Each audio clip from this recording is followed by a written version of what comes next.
ସକାଳୁ ଉଠିଲା ପରେ ୟଶର ଘଣ୍ଟେ ପର୍ଯ୍ୟନ୍ତ ଟିକେ ଘର ଭିତରେ ଲାଗେ ଶାନ୍ତ ପରିବେଶ।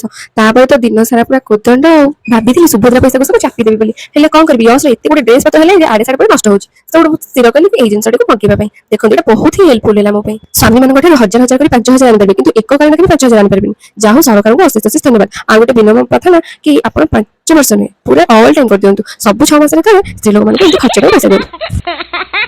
ଯାହା ହଉ କଷ୍ଟେ ମଷ୍ଟେ ମା ପୁଅ ମିଶିକି ଏହାକୁ ଫିଟିଂ କରିଦେଲୁ। ତାପରେ ୟଶ ବାବୁ ଦେଖନ୍ତୁ କେମିତି ପାଣିରେ ଖେଳୁଛି। ସବୁବେଳେ ତାର ଅଭ୍ୟାସ ହେଇଗଲାଣି ପାଣିରେ ଖେଳିବା। ଦିନକୁ 100 ଥର ସେ ଟ୍ୟାପରେ ଓଦା ହଉଛି। କେତେ ବୁଝେଇବି ପିଲାକୁ। ଇଏ ହଉଛନ୍ତି ଆମ ଘରେ ଜଣେ ଆଇଁଷ ବିକିଲା। ମାସେ ପରେ ଆଇଁଷକୁ ଦେଖି କେମିତି ବିକିଲିଆ ହଉଛନ୍ତି। ଆଙ୍କରି କଞ୍ଚା ଚିକେନକୁ ଖାଇଯିବେ ସତେ। बड़े गौर से देखो इस लड़के को, जो चिकन में आज डूब गया। दियर बाबू बनेइथिले चिकन तरकारी। दुई भाई केही काहाକୁ ରୋଷେଇ ଆସରେ କମ ନାହାନ୍ତି। ଖାଇସାରି ମୁଁ ଯାଇଥିଲି ଗଙ୍ଗୁଡି। 10 ମିନିଟ ପରେ ଡାକରା ଆସିଲା, ଭାଉଜ ଉଠ ଜଲ୍ଦି ନହେଲେ ଆମେ ଘରକୁ ଯାଉଛୁ ବାହାରି।